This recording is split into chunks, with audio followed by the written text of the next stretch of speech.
देश में वर्तमान में कोई मुद्दा सबसे ज़्यादा चर्चित है, वो है अग्निपथ, जो एक योजना भारत सरकार ने लागू की है, जिसमें 4 वर्षों के लिए प्रत्येक युवा को एक मौका दिया जा रहा है देश की सेवा करने के लिए। और अगर आप उस चुनौती को अच्छे से स्वीकार कर लेते हैं तो उनमें से 25% लोगों को परमानेंटली आर्मी में रखा जा सकता है। 4 वर्ष के दौरान 20 लाख से ज़्यादा रुपए की आपको आय भी होगी और आप एक मजबूत जो है वो सैनिक बन जाएंगे। और कभी भी आपका जब विपरीत परिस्थितियां राष्ट्र के सामने आएगी, आपका राष्ट्र के लिए उपयोग किया जा सकता है। आज मैं यहाँ पर गुरुकुल डिफेंस एकेडमी में हूँ लाडू में, और बहुत सारे युवा, तो मैं उनसे पूछना चाहूँगा, क्योंकि इस योजना का बहुत विरोध हो रहा है। और मैं एक बात कहना चाहूँगा, विरोध करना या सहमति व्यक्त करना ये हमारा अधिकार है, लेकिन सबसे गलत चीज़ ये है कि इसका जो विरोध करके देश में तोड़फोड़ की जा रही है, सरकारी संपत्ति को नुकसान पहुंचाया जा रहा है, मैं उसकी कड़े शब्दों में निंदा करता हूं। और वो राष्ट्र का युवा नहीं हो सकता, वो निश्चित रूप से देशद्रोही कहा जाएगा जो राष्ट्र की संपत्ति को नुकसान पहुंचाता है। ठीक है, योजना है, इस पर सरकार अमल करेगी, लेकिन बहुत अच्छी तरह से इसके बारे में बोला जा सकता है। तो मैं कुछ युवाओं से ओपिनियन लूँगा जो आज यहाँ पर सुबह सुबह प्रैक्टिस करने के लिए एकेडमी में है। क्या नाम आपका? जी, पवन बिश्नोई। हाँ पवन, जो अभी ये सरकार ने अग्निपथ योजना लाई युवाओं के लिए, आपको क्या लग रहा है, किस तरह की योजना है? क्या ये युवाओं के लिए अच्छी है या ख़राब है?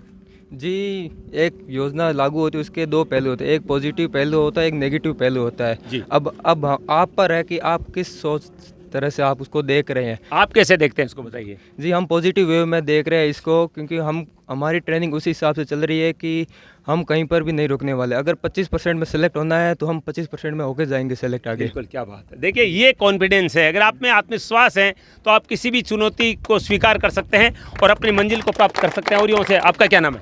प्रवीण कुमार। हाँ प्रवीण, आपको क्या लगता है अग्निपथ के बारे में, आपके क्या विचार हैं?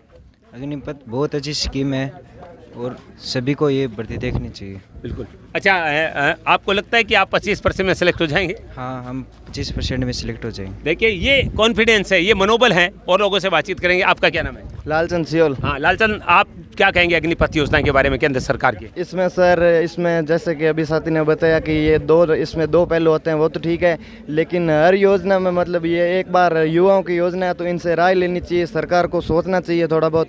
और हर युवाओं को एक फौजी बनने के लिए कम से कम 7-8 का एक्सपीरियंस होना चाहिए। वहाँ बॉर्डर पर दुश्मन से लड़ना पड़ता है, किस प्रकार के बड़े हथियार सीखने के लिए, चलाने के लिए हर प्रकार की परफॉर्मेंस में एकदम परफेक्ट होना पड़ता है, वही एक असली फौजी कहलाता है। तो इसलिए मैं इसको योजना को गलत भी मानता हूँ, क्योंकि ये युवाओं के लिए 4 साल में युवा वो जज्बात नहीं रख पाएंगे, उस प्रकार फौलाद नहीं बन पाएंगे युवा, क्योंकि 4 साल में युवाओं को तो यही लगेगा कि दुश्मन से मैं मतलब अपने ऐसे कैसे लड़ पड़ेंगे। वो सिर्फ 4 साल के लिए रहना है उसको तो फौज में, और बाद में वो निकल जाएंगे 25%। जो युवा 25% में शामिल होंगे वो तो ठीक है, लेकिन सभी युवा जैसे 25% का कर रहे हैं तो वो सभी 25% में शामिल हो नहीं पाएंगे। मैं बहुत अच्छा कमेंट मानता हूँ इसको, निश्चित रूप से कहीं ना कहीं इनकी बात सही भी है। अच्छा, एक बात बताइए, जिस तरह की तोड़फोड़ जो लोग कर रहे हैं उनके बारे में आप क्या कहेंगे? ये बिल्कुल गलत है। अपनी हक की लड़ाई लड़ें, लेकिन एक लड़ाई कानूनी तौर पर अपने मतलब कानून के हिसाब से लड़ें। ये तोड़फोड़ जो हो रही है, आम नागरिकों को जो नुकसान हुआ और हमारे देश को जो बर्बादी हुई है, वो हमारा ही नुकसान है, जनता का नुकसान है। लगता है कि वो युवा जो सेना में जाना चाहते हैं ये असामाजिक तत्व है? ये असामाजिक तत्व भी हो सकते हैं, ये सही है, ये असामाजिक तत्व भी है, लेकिन इतनी तोड़फोड़ करना ये अच्छी बात नहीं है। एक देश का सैनिक ऐसा नहीं कर सकता है। बिल्कुल, जो देश की सेना में जाना चाहता है, मेरी बात जो मैं सोचता हूँ वही बात ये सोच रहे हैं कि ये सरासर गलत हैं। और कोई व्यक्ति देश की सेना में जाना चाहता है, देश की सेवा करना चाहता है, वो देश की संपत्ति को नुकसान बिल्कुल नहीं पहुँचाएगा। और यहाँ से बातचीत, आपका क्या नाम है? कुशाल। हाँ कुशाल, आप क्या कहते हैं अग्निपथ के बारे में? अग्निपथ के बारे में हमें यही कहना है कि जो देश के बारे में सोच रहे हैं 25% जो आगे लेंगे, वो 25% तो हो नहीं सकते, सारे अंदर नहीं जा सकते, लेकिन जो पीछे रहेंगे उनका क्या होगा सर? जो अपनी सेवा देना चाहते हैं उनके बारे में तो भी सरकार को सोचना चाहिए। नहीं, उनके लिए अगली अन्य नौकरियां भी तो हो सकती है। अन्य नौकरियां हो सकती है सर, लेकिन जो अपनी सेना में अपनी देना चाहते हैं योगदान, वो तो नहीं दे सकते ना सर 4 साल में। बिल्कुल, देखिए बहुत अच्छी राय मैं समझता हूँ युवा कर रहे हैं, और युवाओं से बातचीत करेंगे। क्या नाम आपका? राजेंद्र सिंह। हाँ राजेंद्र सिंह, आप अग्निपथ के बारे में क्या कहेंगे? सर, ये योजना लागू तो की है, बट इसको ना भारत देश की सुरक्षा होती ना, उसमें खतरा रहेगा, क्योंकि 75% बच्चे बाहर आएंगे ना, वो कोई ना कोई बच्चा है ना सुरक्षा को है ना नुकसान पहुंचाएगा, सुरक्षा लीक कर सकता है भारत देश की। देखिए, ये भी एक पॉइंट नोट करने वाला है कि 75% जो बाहर आ जाएंगे उनको आर्मी के बारे में पूरी जानकारी हो जाएगी, तो वो देश को नुकसान भी पहुंचा सकते हैं। इस कमेंट में भी मैं दम मान रहा हूं, क्योंकि युवाओं के जो विचार है वो पूछते पे ही पता चलते हैं। तो ये भी अग्निपथ योजना को सही नहीं मान रहे हैं। आपका क्या नाम है? पवन। हाँ पवन, आपका क्या कमेंट, आप क्या कहेंगे? हम यही कहना चाहते थे, इसने कह दिया। आप बोलिए क्या कहना चाहते हैं? हम अग्निवीर बनना चाहते थे लेकिन 75% में नहीं, 25% माना चाहते हैं। बिल्कुल बिल्कुल। आपका क्या नाम है? स्वरूप सिंह। हाँ स्वरूप सिंह, आप क्या कहेंगे अग्निपथ के बारे में? ये मोदी सरकार द्वारा ये लाई गई योजना, इसमें सभी ज़्यादा से ज़्यादा बंदों को रोज़गार दें और सेना में ज़्यादा से ज़्यादा जाने का मौका मिले। जिस भाई की या दौड़ नहीं होती या फिजिकल फिट कम रहता है, उसमें क्या उसको ज़्यादा से ज़्यादा मेहनत करनी पड़ेगी और 4 साल का मौका मिलेगा।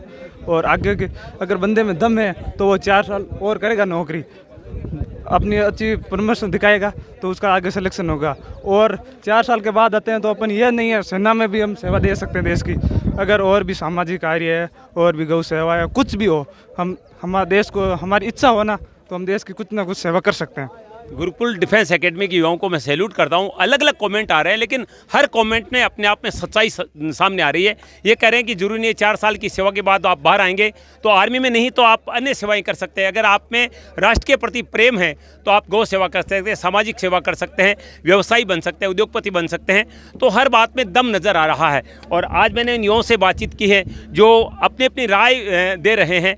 और मैं एक ही बात कहूँगा, आप सहमत हैं या असहमत हैं, लेकिन आपको सरकारी संपत्ति को नुकसान नहीं पहुंचाना चाहिए। और वैसे भी आर्मी में जाने वाला युवा जो है वो राष्ट्रप्रेमी हो सकता है, जिसको देश की सेवा का जज्बा होता है, वो इतनी मेहनत करके आर्मी में जाता है। तो अगर सरकार की योजना है, और कुछ युवा ये भी कह रहे हैं कि विचार करके ही ये लगाई जानी चाहिए थी, इस पर मंथन किया जाना चाहिए था, बहुत जल्दबाजी की है मोदी सरकार ने, ये कमेंट भी आ रहा है। और सबके कमेंट को मैं सैल्यूट करता हूँ। और अच्छा लगा आज गुरुकुल डिफेंस एकेडमी के युवाओं से बातचीत करके, और उनके कमेंट भी बहुत सकारात्मक है। अगर गलत भी बता रहे हैं तो उसमें भी कोई तथ्य नज़र आ रहा है। योजना जो सरकार की आई है इसको बहुत सारे लोग बहुत अच्छा बता रहे हैं, लेकिन कुछ लोग इसको अच्छा नहीं भी बता रहे हैं। और सही बताना, गलत बताना हमारा संवैधानिक अधिकार है। कोई भी योजना आती है तो सभी को संतुष्ट नहीं किया जा सकता है। लेकिन इस योजना के बाद में जिस तरह की राजनीतिक गरमाई है, राष्ट्र में तोड़फोड़ हो रही है, अराजकता पैदा करने का प्रयास किया जा रहा है, वो सरासर गलत है और वो राष्ट्र के हित में कभी नहीं कहा जा सकता है।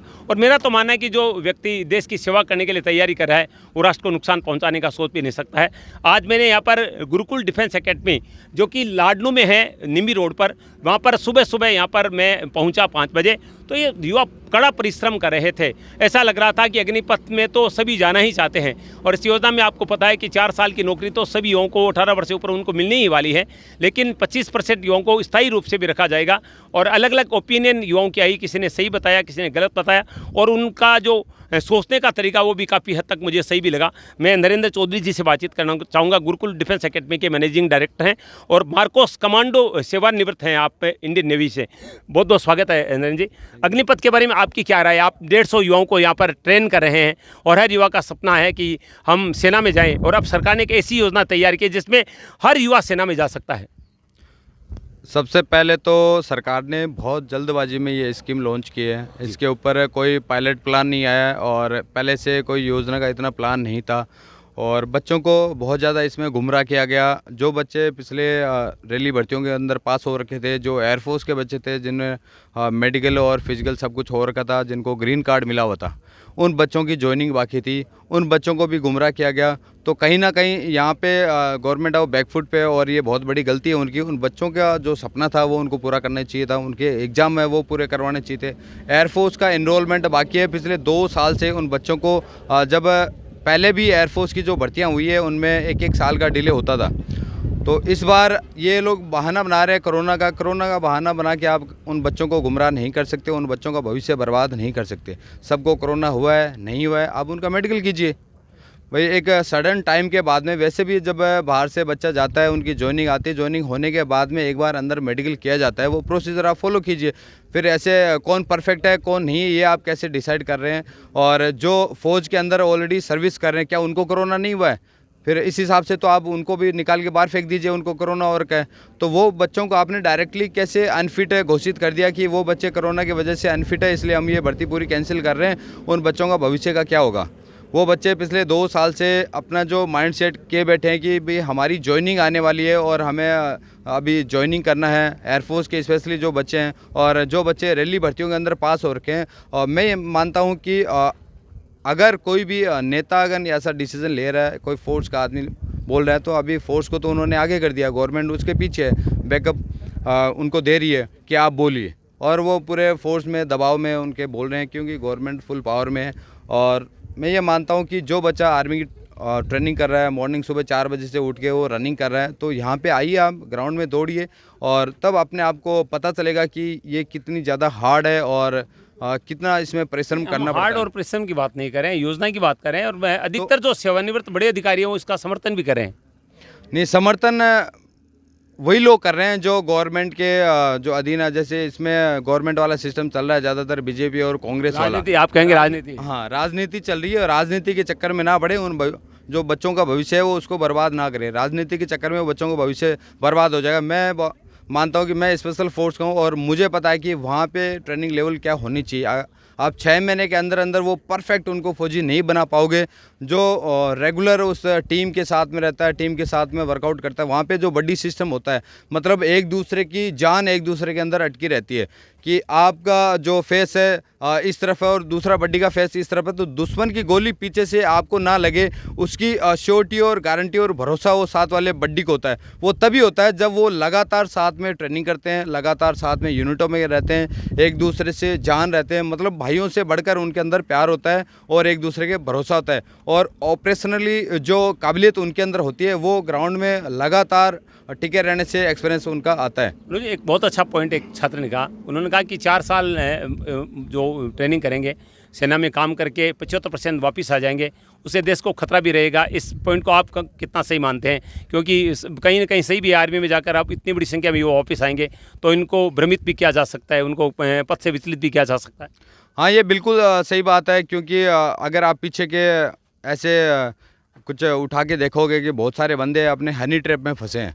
हनी ट्रैप में क्या है कि जो भी फॉरेन की इंटेलिजेंस एजेंसियां हैं जो दुश्मन देश की है, वो क्या बच्चों को फिर गुमराह करती है। ये एज में ज़्यादा बच्चे मैच्योर नहीं हो पाते और उस कंडीशन में वो बच्चे यूनिट से आए हुए हैं। कहाँ आपका एम्युनिशन डिपो है, कहाँ आपकी यूनिट है, कहाँ आपका कोत है जहाँ पे हथियार वगैरह रखे जाते हैं, वो बच्चे को सब कुछ पता है। अगर वो बच्चा उस तरह से भ्रमित हो जाता है वहाँ पे, तो 100% वो आपकी जो सिक्योरिटी है वो लीक हो जाएगी। ये सबसे बड़ा इशू है और फोर्स के प्रति, क्योंकि यहाँ पे जनसंख्या बहुत है और लोग अलग अलग माइंडसेट के हैं। 4 साल के अंदर आप उनका माइंडसेट चेंज नहीं कर पाओगे। जो एक देशभक्ति की भावना, जो जज्बा रहता है कि चाहे मर जाए कट जाए लेकिन देश के प्रति हम गलत कुछ भी ना बोले, वो जब कंटिन्यू बंदा रहे, उसके अंदर मैच्योरिटी आए, तब वो चीज़ें हो पाती है। बहुत बहुत शानदार पॉइंट है। 4 साल रहने के, एक 17-18 वर्ष का युवा सेना में चला जाता है, 4 साल के बाद वापस आता है, तो कहीं ना कहीं एक बहुत अच्छी बात कही है। और ये घटनाएं पिछले 2-3 वर्षों में, हाल ही में एक हनी ट्रैपिंग का मामला आया है जिसमें आर्मी का एक जवान उसमें फंस गया। ये लड़कियां जो है वो गलत अपने जो अकाउंट बनाकर इस तरह से युवाओं को भ्रमित करती है। और अगर आप पूरी सेना की जानकारी रख के बाहर आते हैं और आप पे पूरी तरह से जो मैच्योर भी नहीं है दिमागी रूप से, एक युवा वो भ्रमित हो सकता है, तो कहीं ना कहीं ये बात में मुझे दम भी नज़र आ रहा है। लेकिन दूसरी ओर ये देखें कि बेरोजगारों का देश है, तो बड़ी संख्या में युवाओं को नौकरी मिल जाती है। 4 साल में अगर वो 20-25 लाख रुपए कमा के आ जाता है और उसको एक चांस भी आगे मिल भी सकता है, तो ये भी इस बात में भी दम है। तो कुल मिला के कहा जा सकता है कि अग्निपथ योजना का कहीं विरोध हो रहा है वो भी सही है और कुछ लोग समर्थन में है तो उसको भी सही ठहराया जा सकता है। कुल मिला के अदर झूल मारा मामला है। देखते हैं इस पर सरकार आखिर में क्या निर्णय लेती है। इसमें सर मेरा एक पॉइंट है जी, मेरा पॉइंट है उन सभी युवाओं के लिए है कि कोई भी ऐसी कोई अपॉर्चुनिटी आती है तो उसको अपने पॉजिटिव वे में लें। जो होना है वो होगा लाइफ में, ये लाइफ ऐसी आगे बढ़ती रहेगी धीरे धीरे। आपको जो कठिनाइयां हैं, जो मुश्किलें हैं, उनसे घबराना नहीं है, उनसे आगे बढ़ें, अपने आप को उस हिसाब से ढालें। इन्वायरमेंट के अनुसार आप अपने आप को ढालोगे तो आपके अंदर पॉजिटिविटी रहेगी। नेगेटिविटी तो हर इंसान के अंदर बनी रहती है। और दूसरा, पार्टीवाद के चक्कर में ना पड़े, पक्ष विपक्ष से ये लोग करते रहेंगे। अपनी पॉजिटिविटी रखिए कि मुझे किस हिसाब से प्लान करना है, अपने प्लान के अकॉर्डिंग चले। आज छोटा बच्चा 4 साल का है, वो मोबाइल चलाना स्टार्ट कर देता है और लेकिन 50 साल का है उसको मोबाइल चलाना नहीं आता। मुझे एक महत्वपूर्ण सवाल विषय की बात करूंगा। 150 युवाओं के बीच आप दिन रात काम कर रहे हैं। ये जो तोड़फोड़ करने वाले लोग हैं, क्या मानते हैं कि ये इस मुद्दे पर करें या ये इनको हम गलत बता सकते हैं? क्योंकि ये असामाजिक तत्व भी कहे जा रहे हैं, क्योंकि राष्ट्र की संपत्ति को नुकसान क्या आर्मी की तैयारी करने वाला युवा पहुंचाएगा? उन बच्चों के लिए, वो बच्चे कभी भी देश का नुकसान नहीं चाहेंगे। ये बच्चे हमेशा देश के लिए मर मिटने की बात करेंगे। आप कभी भी इन बच्चों से मिल लीजिए जो आर्मी की तैयारी कर रहे हैं, स्पेशली जो बच्चे मेहनत करने वाले, वो कभी भी इस तरह से कोई भी राष्ट्रपति जो राष्ट्रीय संपत्ति है उसको नुकसान नहीं पहुंचाना चाहेंगे। इनके पीछे जो पार्टीवाद हैं, जिन्होंने जो अनवांटेड जो हैं अवांछित तत्व हैं वो लोग यहाँ पे नुकसान पहुँचा रहे हैं। मैंने एक वीडियो क्लिप देखी थी जिसके अंदर एक बंदा पैर से अपाहिज है, वो चल नहीं पा रहा ठीक से, वो बस से उतरा और थोड़ी दूर चला और उसने एक डंडा उठाया, वहाँ से वापस मुड़ा और उसने बस की जो शीशा है उसको तोड़ दिया। तो मैं उस वीडियो को देख के बड़ा अचंभित हुआ, मैं कब ये लड़का ठीक से चल पाएगा, कब ये आर्मी की तैयारी करेगा, कब ये सेना में भर्ती होगा, कब जाके ये टीओडी का वो विरोध कर पाएगा। तो ऐसा इन्होंने माहौल, जो अवांछित लोग हैं जो नहीं चाह रहे, उन्होंने इस तरह से माहौल बनाया। बिल्कुल, ये बात है, बिल्कुल न्यूट्रल कमेंट है आपका।